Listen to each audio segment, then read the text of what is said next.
독감 안 걸리고 성공하신 분들입니다. 오늘 독감 걸려서 영상으로 예배드리는 분들이 있는 것 같은데 그곳에도 하나님 함께 하실 줄 믿고 회복할 수 있기를 바랍니다.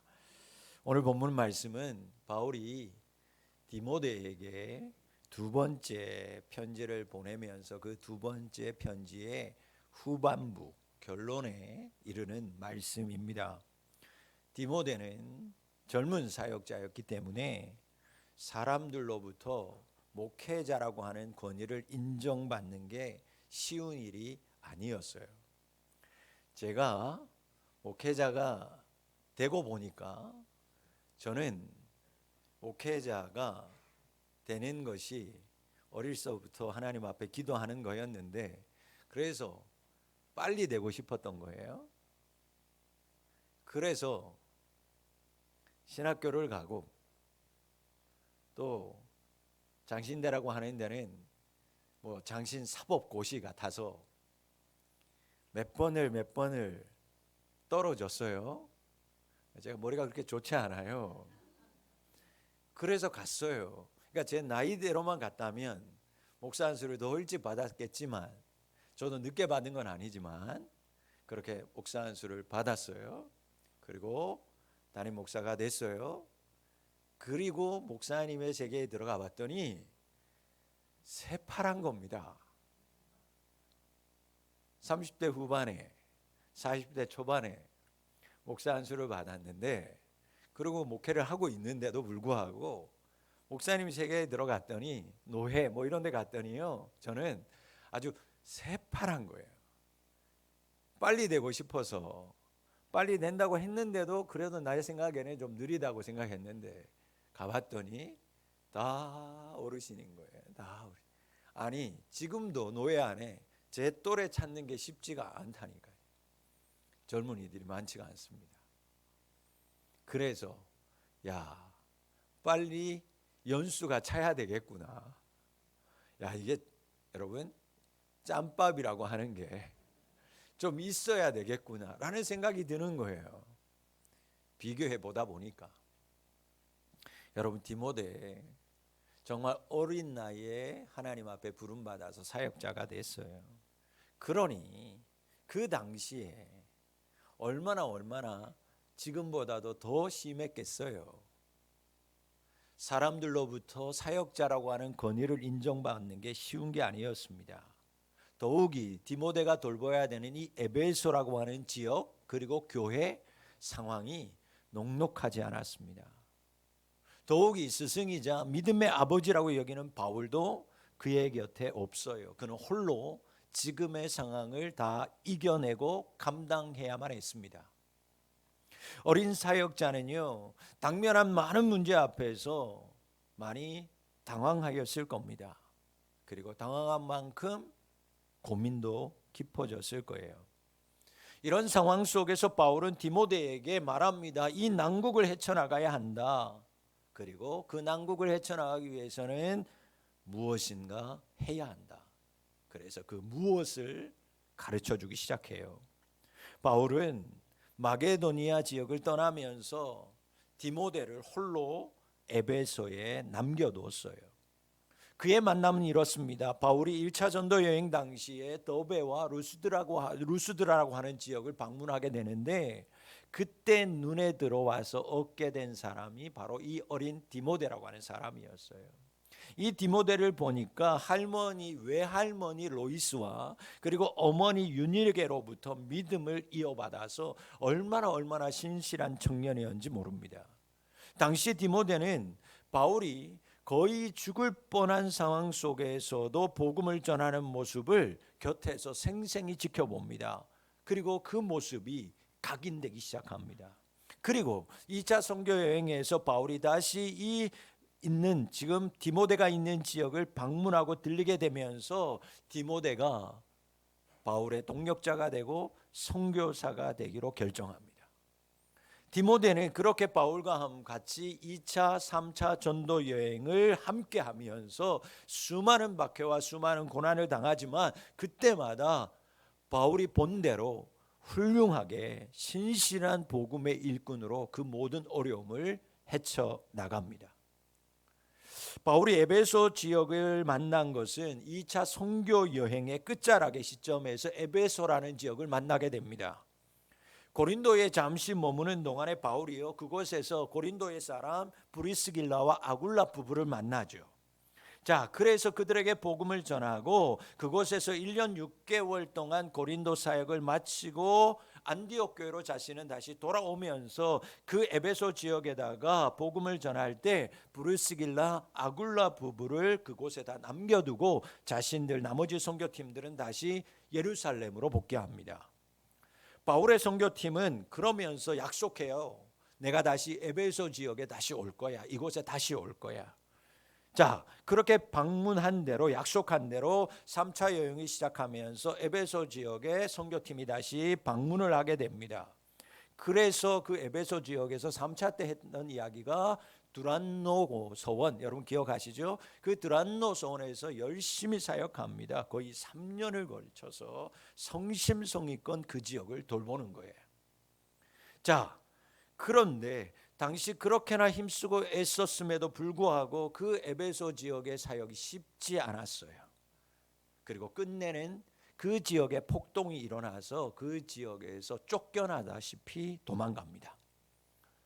바울이 훗날 밀레도라고 하는 지역에서 그 에베소 지역에 있는 장로들을 만나면서 옛날 얘기를 해요. 그때 참 어려웠노라고, 힘들었노라고. 그런데 그 밀레도 지역에서 후에 그들의 장로를 만나면서 그가 마지막에 의미심장한 말을 하나 남기는데 에베소 교회의 미래에 불길한 일들이 일어날 것을 예언을 해요. 그리고 안타깝지만 현재 에베소 지역에 바울이 예언한 대로 그런 불길한 일들이 일어나고 있었던 거예요. 지금 에베소 교회는 거짓 교사들이 들어와서 다른 교훈을 가르치기 시작했어요. 신화를 가르치고 끝없는 족보들을 가르치고 있었어요. 그리고 극단적인 금욕주의를 교인들에게 가르치기 시작했습니다. 이렇게 되니까 일부 에베소 교회 교인들이요 그 가르침에 미혹되어서 빠져들어가기 시작합니다. 그러다 보니 교회 안에 불필요한 논쟁들이 일어나고 시끄러운 싸움들이 다툼들이 일어나기 시작했어요. 그러니 교회가 교회되지 못하니까 사람들이 아우 난 싫어 믿음에서 탈선하는 사람들이 에베소 교회 안에 속출하고 있었습니다. 바로 이런 상황 속에서 바울이 디모데에게 에베소 교회를 당부하고 부탁합니다. 네가 책임져라. 그리고 나서 계속해서 2번씩이나 디모데에게 편지를 쓴 거였어요. 여러분, 평안하고 건강하고 바르게 세워진 교회도 어린 나이의 사역자에게는 버거운데 바울은 문제투성이인 교회를 디모데에게 지금 돌보라는 것입니다. 나이 어린 디모데가 바울도 없이 스승이었던 아버지라고 여기는 바울도 없이 이 어려운 상황을 수습하기라고 또 대처하는 건 결코 쉬운 일이 아니었겠구나 충분히 우리가 상상할 수 있습니다. 바울이 에베소의 상황을 몰랐습니까? 너무 잘 알고 있었어요. 몰라서 아들처럼 여기는 이 사랑하는 디모데를 그곳으로 보낸 게 아니었습니다. 바울은 비록 디모데가 어리지만 2차 3차 전도 여행을 하면서 그의 믿음의 진가를 모았어요. 디모데라면 이 어렵고 힘든 교회에 충분히 감당할 수 있을 거라고 믿었습니다. 여러분들이 누군가에게 그렇게 믿음을 심어줄 수 있는 사람 될 수 있기를 축원합니다. 믿음으로는 못 믿겠다. 안타까운 거예요. 자, 바울은 3장과 4장에서 세상 풍조로 휩쓸려 있는 에베소 교회에게 그리고 그것을 담임하고 있는 디모데에게 그 모든 어려운 상황들을 능히 이기고 또 새롭게 변화시킬 2가지의 당부의 말씀을 전하기 시작합니다. 디모데에게 전했던 첫 번째 당부의 말씀은 이거였어요. 거룩한 말씀으로 세상의 풍조를 바로 잡아라. 여러분, 오늘 본문의 말씀은 지금 이러한 배경 속에서 이어지다가 이렇게 시작합니다. 그러나 너는 그러나 너는. 디모데가 사역하는 에베소 교회에 지금 것처럼 악한 풍조가 뒤덮고 있었어요.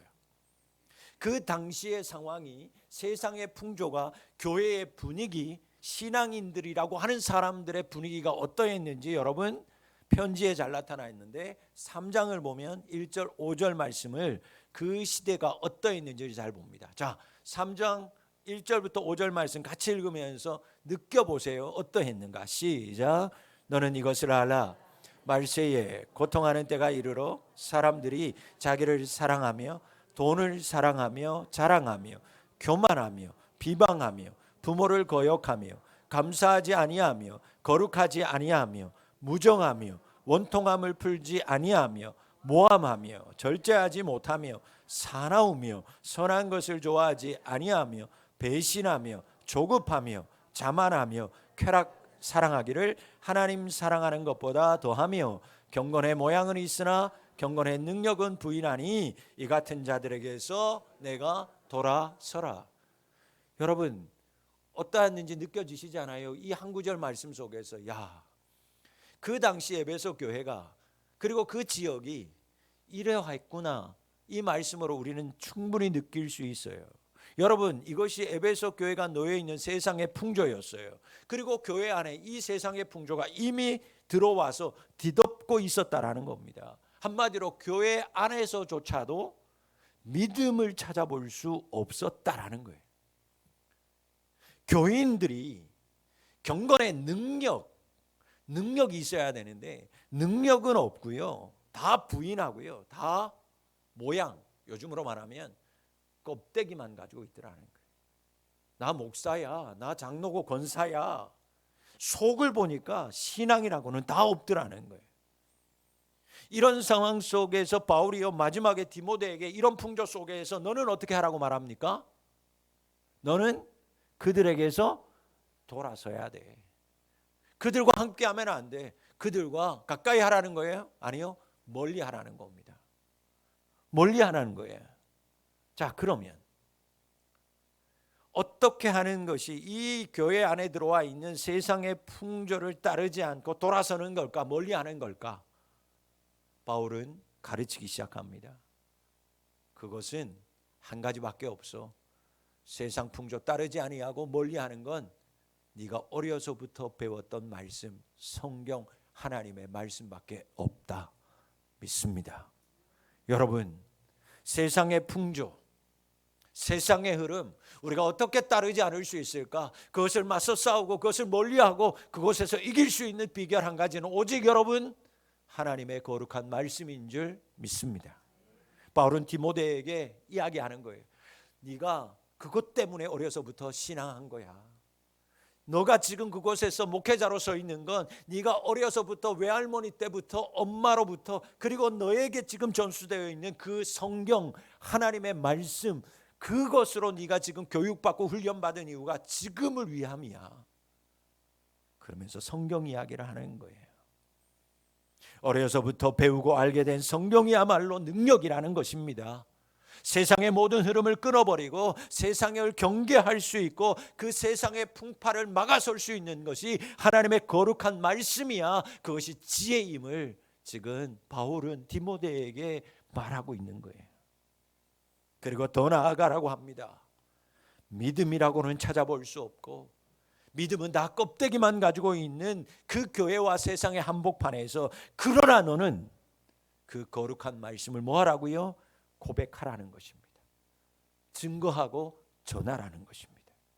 그러면서 바울에게 바울이 디모데에게 성경을 이야기하면서 네 가지를 행하라고 얘기합니다. 그것이 무언가 선포하라는 거예요.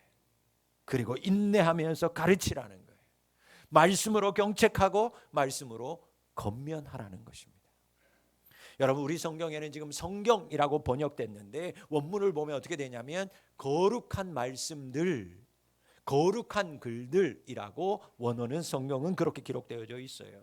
지금 바울은 디모데에게 그 당시의 성경 구약을 포함해서 예수님을 믿는 이들이 고백하고 예수 그리스도인들이 모든 성도들이 증언하는 그 복음의 말씀들을 선포하라는 거예요. 힘들지만 참으면서 가르치라는 거예요. 말씀으로 경책하고 권면해야 된다라고 말씀하고 있어요. 바울은 여러분 확신했습니다. 세상을 바라보면서도 확신했어요. 세상은 이렇게 지금 말씀과 반대로 삐딱하게 나아가고 있는데, 그러나 여전히 이런 세상을 바로잡을 수 있는 것은 거룩한 하나님의 말씀들밖에 없다라는 것을 바울은 확신했어요. 여러분, 저도 동의합니다. 저도 확신합니다. 이 험한 세상에서 우리가 승리하고 이 세상의 물결을 우리가 끊어버리고 이 세상의 악한 영들과 싸워서 이길 수 있는 유일한 방법, 오직 하나님의 말씀밖에 없는 줄 믿습니다. 성경은, 거룩한 말씀들은 여러분 왜 우리가 이 말씀으로 승리할 수 있을까? 이 말씀으로 이 모든 세상 풍전을 막아낼 수 있을까? 성경은, 거룩한 하나님의 말씀은 인간의 말이 아닌 하나님의 말씀이기 때문입니다. 하나님의 말씀이기에 비뚤어진 세상, 분별하지 못하는 사람들을 바르게 인도하고 돌이키게 만들고 권면하고 가르치기에 가장 적합한 것입니다. 여러분, 복음의 길을 따른다라는 게 뭘까? 믿음의 삶이라는 게 과연 뭡니까? 여러분들이 신앙인이고 신앙의 길을 걸어간다는 게 도대체 뭐예요? 여러분, 복음의 길은, 믿음의 길은 여러분 정말 빨간 레드카펫 아니란 거. 우리가 예수 믿는 순간 부자 되고 예수 믿는 순간 형통하고 아니에요. 성경은 분명히 복음의 길은 고난의 길이에요. 여러분, 예수 믿는 순간 고난의 길에 들어선 거예요. 아쉽지만 여러분들이 어떠한 것을 기대했을지 모르지만 여러분, 예수 믿는 길은, 복음의 길은 고난의 길이에요. 세상의 풍파가 여러분 가만히 두지 않아요. 세상의 풍파를 만나는 게 믿음의 길입니다. 세상의 풍조가 뒤덮는 고난을 만나는 것이 복음을 따라가는 인생이요, 복음의 길이에요. 여러분, 무엇으로 이 고난, 풍파, 고난을 바로잡을 수 있어요? 무엇으로 우리에게 다가오는 이 믿음의 길에서 만나는 세상의 풍랑들을 여러분 이겨낼 수 있을까요? 유일한 길은, 그 험난한 것들을 바로 잡을 수 있는 것은 오직 나침판 되시는 예수 그리스도의 하나님의 말씀밖에 없는 줄 믿습니다. 그러므로 여러분들이 그렇게 확신하고 있다면 거룩한 하나님의 말씀들을 힘써 배우셔야죠. 들으실 수 있기를 바랍니다. 그리고 그 말씀의 확신 속에서 살아갈 수 있는 거예요. 여러분, 말씀의 확신 속에서 살아간다라는 건요, 듣고 여러분들이 읽고 배운 그 거룩한 하나님의 말씀들을 삶으로 이어간다라는 거예요. 여러분, 말씀에 나는 확신 속에 살아. 그런 사람들은요, 그 말씀을 가지고 삶에서 가서 살아내는 거예요. 자, 여러분들이 집에 보면 약이 쌓여 있어요. 좋은 음식들이 냉장고에 가득 있어요. 왜 그거 약 사셨어요? 그 왜 음식 사셨어요? 왜? TV 보고 있는데 안 보려고 한 거 아니고 어떻게 보다 보니 틀었는데 나랑 똑같은 질병을 가지고 있는 사람 이거 먹고 나왔대요. 뭐 어쩌고 저쩌고 하는데 막 이렇게 여기도 좋고 저기도 좋고 저기 좋은데 다 내 얘기야. 이미 뭐 하고 있어요? 핸드폰이 손에 들어 있어요. 어떻게 하다가 봤는데 저 사람이 저걸 너무 맛있게 먹어. 근데 맛있게 먹는 거 보는데 그게 그 어느 몸에 좋은데 나한테 너무 맞는 거야. 그럼 어떡합니까? 주문하고 있어요. 이미 장바구니에 담고 있어요. 아니면 마트로 쫓아갑니다. 여러분, 왜? 이거 먹으면 나을 수 있는 확신이라는 확신이 생기니까 주문하는 거예요. 사는 거라고요. 여러분, 저기 시장에서 애들은 가라 하고 약 파는 장수도요, 약을 팔아요. 진짜 약을 팔아요.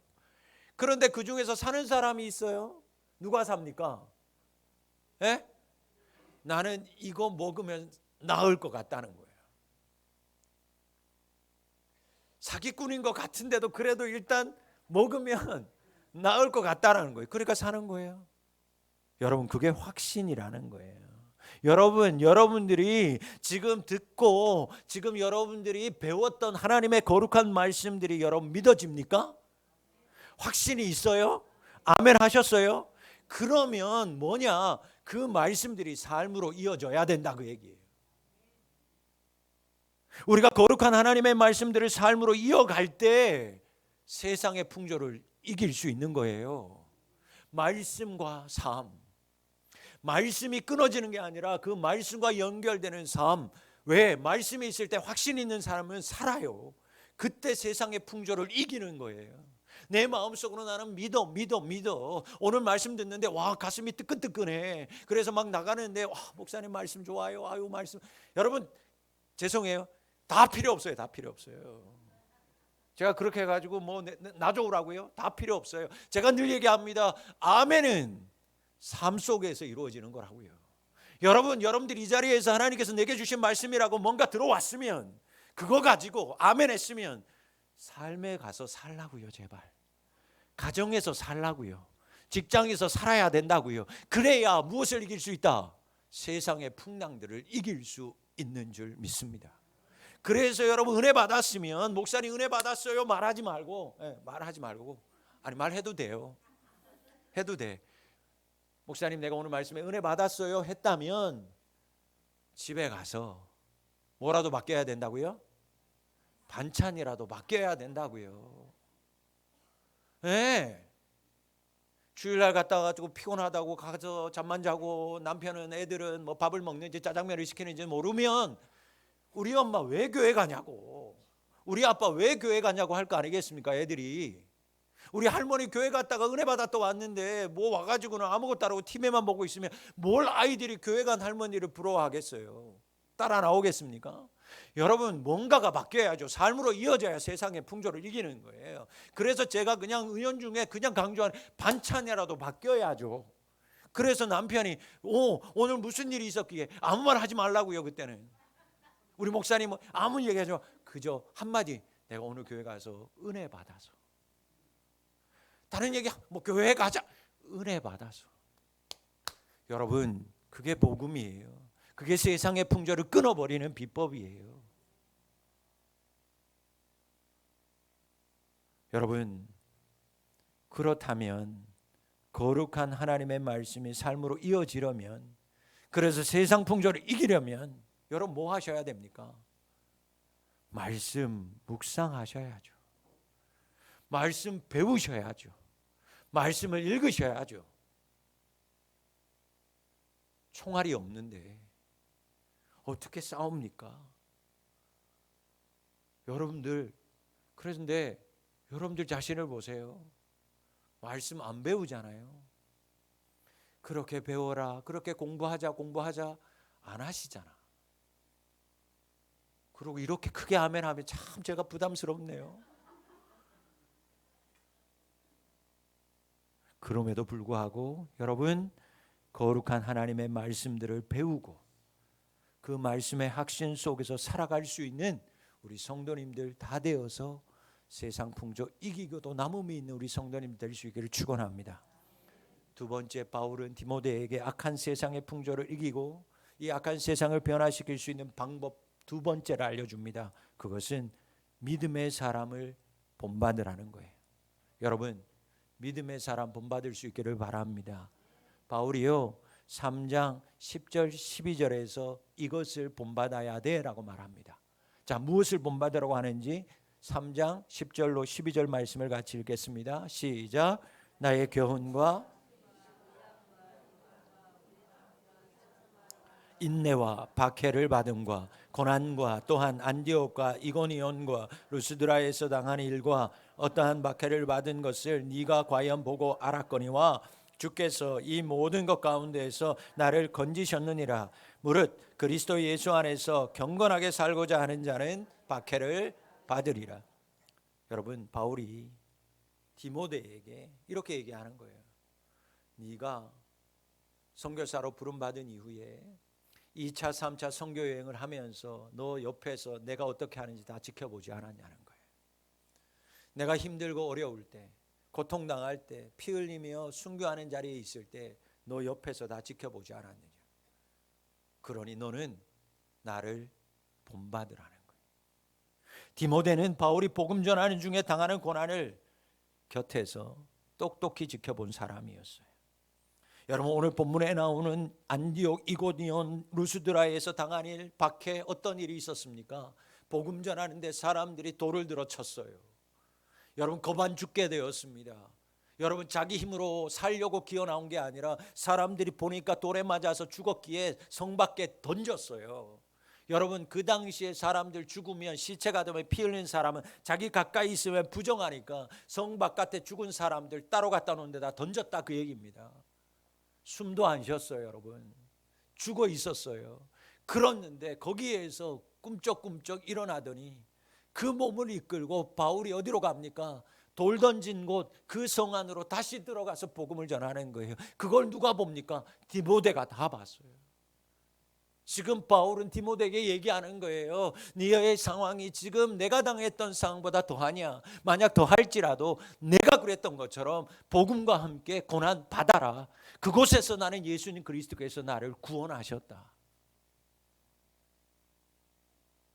바울은 지금 어린 디모데에게 어떠한 극황의 상황 속에서도 자신처럼 담대하게 고난을 받아야 되는 것을 요구하고 있어요. 여러분, 에베소 교회는 지금 복음에서 나온 사람들이, 바울이 복음 전하고 복음에서 나왔던 사람들이 그 세상 풍조에 휩쓸려서 복음에서 떠나서 앞에서 얘기했던 것처럼 방종하고 그리고 서로 속이고 악행을 저지르고 있었어요. 길을 간질거리는 달콤한 유혹, 세상의 유혹에 넘어가서 온 교회가 흔들리고 있었어요. 이미 어떤 사람들은 배신하여서 세상으로 떠나가 버린 상태였습니다. 어린 디모데는 여러분, 하나님 이곳에 세우셨을 때 두려웠어요. 외로웠어요. 그때 바울이, 아버지와 같은 바울이 디모데야, 나를 기억해라. 그리고 나를 본받으라 하고 말해요. 네가 겪은 일을 내가 다 겪지 않았냐? 나도 그때 너처럼 지금 그 박해 속에, 아니 더 심하게 어려움 당하지 않았냐? 그러나 하나님의 말씀으로, 믿음으로, 인내함으로 끝까지 그들을 사랑했더니 그 박해 속에서 예수님께서 나를 구원하시지 않았냐? 너 보지 않았느냐? 여러분, 바울이 자신이 경험했던 것, 고생했던 것, 고난 속에서도 그럼에도 불구하고 예수님께서 건져주시고 구원해 주셨던 지난 날들의 일들을 디모데에게 기억나게 하는 거예요. 그리고 자신처럼 행동하라고 말합니다. 여러분, 저는 이 자리에 있는 여러분 모두가 누군가에게 바울과 같은 사람 될 수 있기를 소망합니다. 우리가 힘들고 어려울 때, 여러분 고통스러운 상황에 있을 때 가장 힘이 되는 게 과연 뭘까? 여러분들이 정말 힘들 때 위로받고, 여러분들이 그 가장 고난 속에 있을 때 가장 힘이 되던 게 무엇인지 여러분 떠올려 보세요. 어떤 분들 그렇게 얘기할 거예요. 하나님이죠. 맞아요. 힘들고 어려울 때 하나님 앞에 나와서 간구하고 부르짖을 때 하나님 위로해 줘요. 그럼에도 불구하고 여러분, 우리가 인간인지라, 아니 제 믿음이 연약해서인지 모르지만 힘들고 어려울 때마다, 외로울 때마다 하나님 엎드리고 눈물로 나아갈 때 하나님 힘주시고 위로해 주시는데, 그럼에도 불구하고 내가 인간인지라 누군가가 내 옆에 와서 힘들지 않냐고, 목사님 어렵지 않냐고 위로해주고 권면해주고 다독거려줄 때, 그때 참 많은 위로를 받고 힘을 받더라는 거예요. 내가 지금 겪고 있는 이 일을, 그것도 이미 겪고 있었던 사람들의 위로, 그분들이 그 어려움 속에서 나와 똑같은 길을 걸어갔는데 이미 그때 과거에 그분들이 그 어려움 속에서도 믿음으로 걸어온 인생들을 볼 때 나도 이겨낼 수 있겠구나. 힘이 되고 위로가 되더라는 거예요.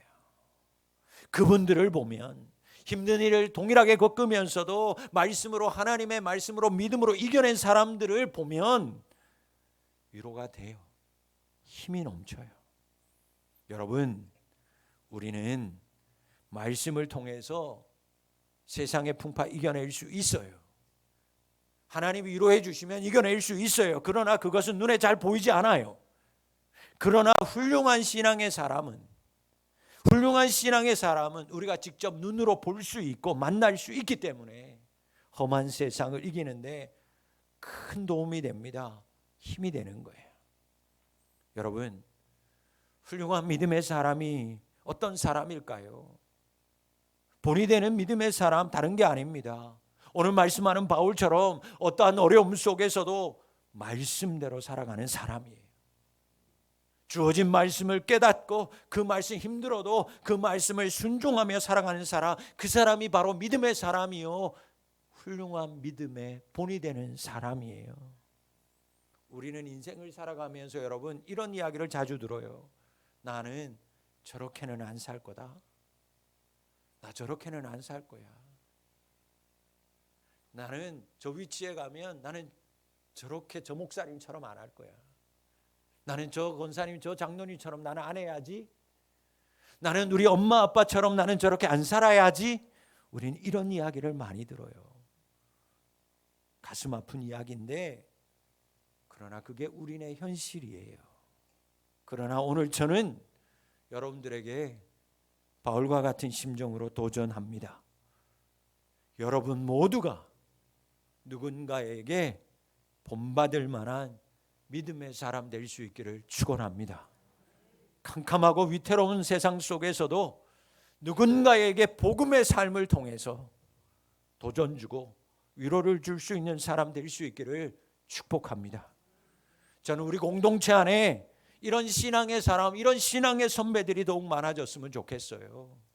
나이가 많아서가 신앙의 선배가 아니라 어려운 일들과 고통 속에서도 믿음으로 이겨내는 삶이 있는 믿음의 선배, 그런 선배가 우리 푸른비전교회 공동체 안에 넘쳐날 수 있기를 소망합니다. 그래서 이런 고백들이 넘쳐났으면 좋겠어요. 그래, 나도 저 목사님처럼, 저 장님처럼 살 거야. 나도 저 권사님처럼, 우리 구역장님처럼 나도 살아갈 거야. 그래서 나도 이겨낼 거야. 우리 가정 안에 나도 엄마처럼 아버지처럼 믿음 생활 할 거예요. 집사님 때문에 권사님, 장로님, 그 목사님 훌륭한 신앙의 모습을 보면서 제가 어렵고 힘든 시간을 이겨낼 수 있었습니다.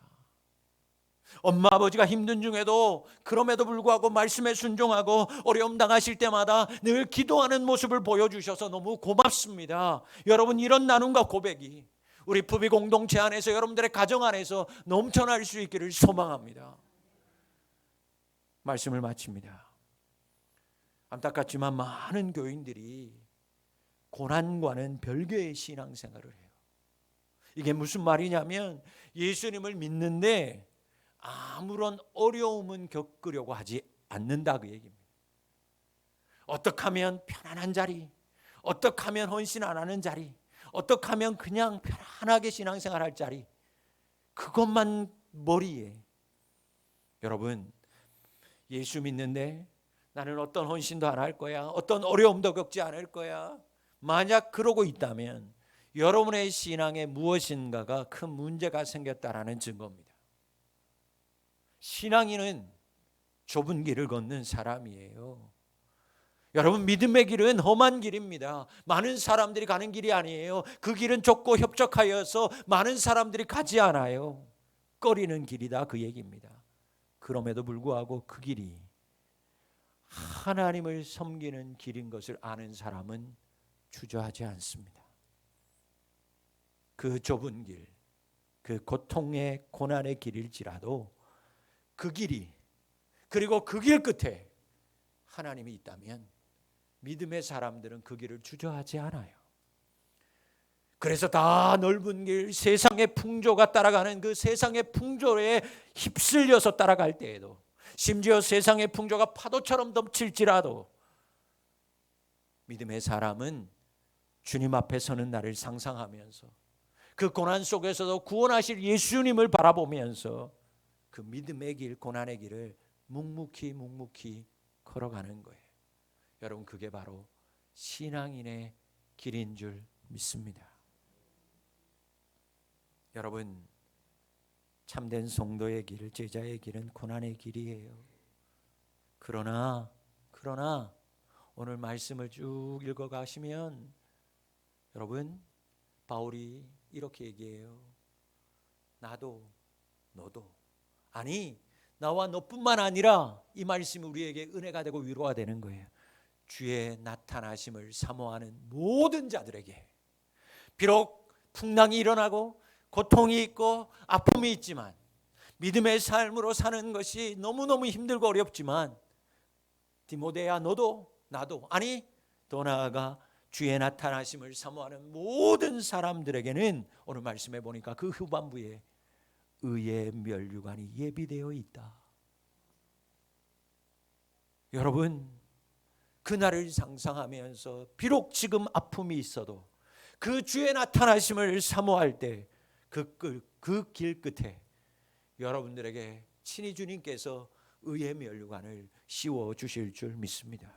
우리 모두 그때까지 세상은 끊임없이 우리를 유혹하고 세상의 죄악은 우리를 계속해서 뒤덮으려고 하지만, 그러나 나는, 그러나 너는, 그러나 우리 모두는 그러할수록 더욱 거룩하신 하나님의 말씀들을 의지하는 자 될 수 있기를 축복합니다. 성경, 하나님의 거룩한 말씀들을 배우고, 그리고 배웠다면 선포하고 전하고 삶 속에서 말씀으로 이기고 살아가는 성도들 될 수 있기를 바랍니다. 그리고 모두 다 참 좋은 신앙의 선배 될 수 있기를 축원합니다.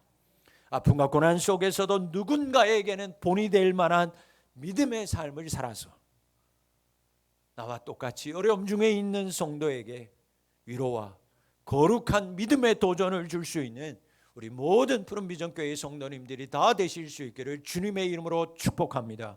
살아계신 아버지 하나님, 신앙이라는 건 어려운